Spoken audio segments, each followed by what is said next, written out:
Jadi orang tentara Jepang tuh ternyata menganggarkan kepada pekerja di sini tuh. Cuma sayangnya uang yang dianggarkan itu nggak nyampe ke pekerja. Jadi dari dulu tuh ada yang namanya kata orang kaki yang itu bilang tuh ada tukang catut ceritanya dikorup. Jadi disalahkannya tuh orang Jepang karena nggak membayar, padahal dia tahu karena ada anggarannya dianggarkan, cuma nggak berani untuk menanyakan, ya udahlah biarin aja gitu.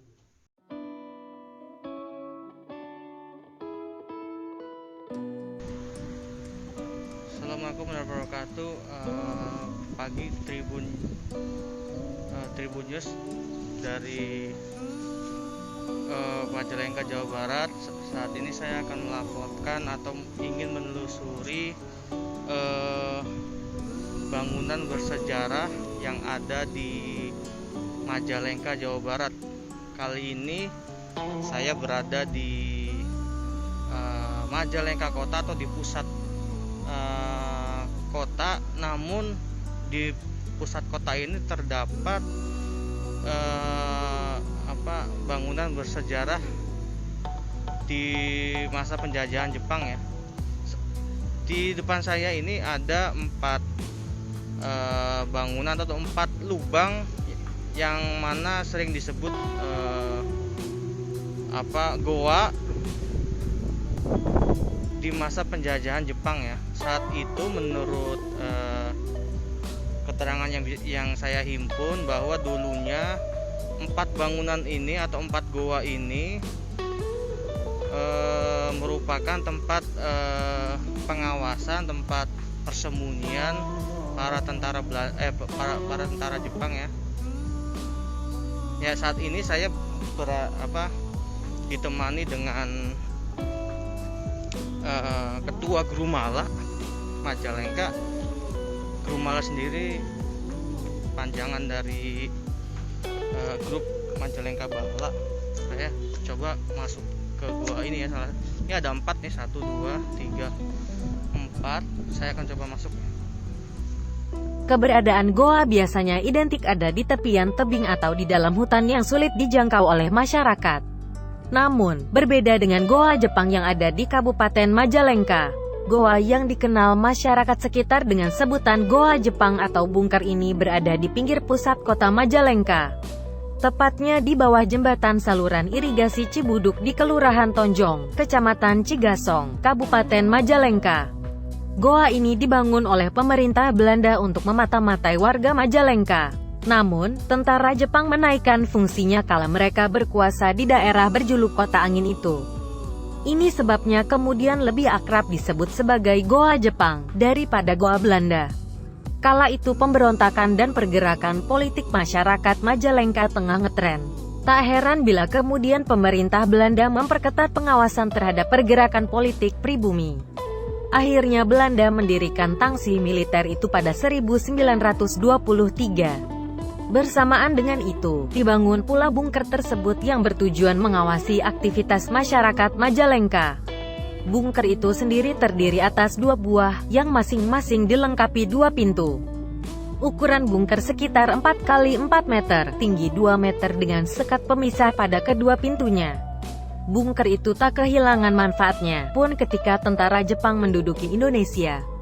Jepang bahkan lebih intens memanfaatkan bunker tersebut, bahkan membangun bunker baru demi kepentingan Perang Asia Pasifik yang dihadapi saat itu. Bukan saja sebagai tempat mengawasi, bunker itu dimanfaatkan pula tentara Jepang untuk menyimpan senjata hingga menahan tawanan perang. Baru pada era Revolusi Indonesia atau Perang Kemerdekaan tahun-tahun 1945 sampai tahun 1949, bunker ini dimanfaatkan para pejuang Indonesia sebagai kubu pertahanan melawan tentara NICA Belanda.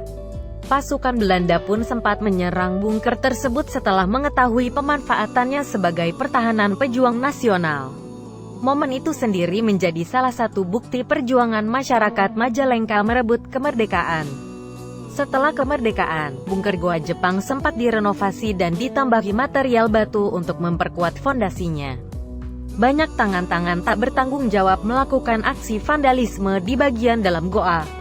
Padahal, bunker Goa Jepang sejatinya sempat dijadikan tempat rekreasi dan sudah didaftarkan sebagai cagar budaya ke Kementerian Pendidikan dan Kebudayaan. Menurut kesimpulan kami sih ini dibangun tahun 1923 oleh kolonial Belanda. Karena ini adalah termasuk salah satu fasilitas yang dibangun oleh pemerintahan kolonial Belanda untuk membangun markas militer Belanda. Yang itu kalau di sekarang itu dulunya markas Marosose.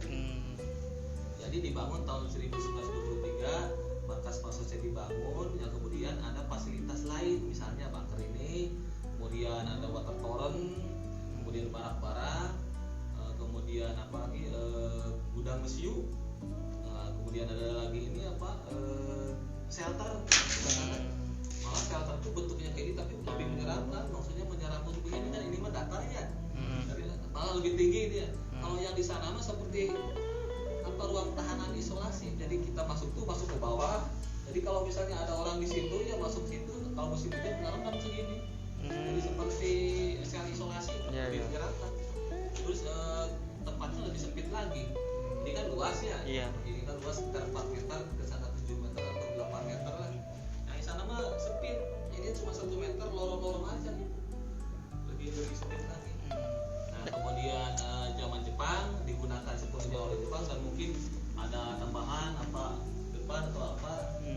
Nah makanya di sini terkenalnya dengan Goa Jepang. Oh, berarti tapi tetap ya namanya sih Goa Jepang ya? Iya, terkenalnya dengan Goa Jepang. Waktu itu saya pernah ngobrol dengan pelaku yang di sini pernah ikut dalam Romusa. Dan katanya itu sama Jepang diperdalam atau ditambahan pagar atau tembok.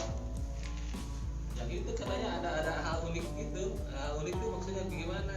Jadi orang tentara Jepang itu ternyata menganggarkan kepada pekerja di sini tuh. Cuma sayangnya uang yang dianggarkan itu nggak nyampe ke pekerja. Jadi dari dulu tuh ada yang namanya, kata orang kaki yang itu bilang tuh ada tukang catut ceritanya, mungkin korup. Jadi disalahkannya tuh orang Jepang karena nggak membayar, padahal dia tahu karena ada anggarannya dianggarkan, cuma nggak berani untuk menanyakan, ya udah biarin aja.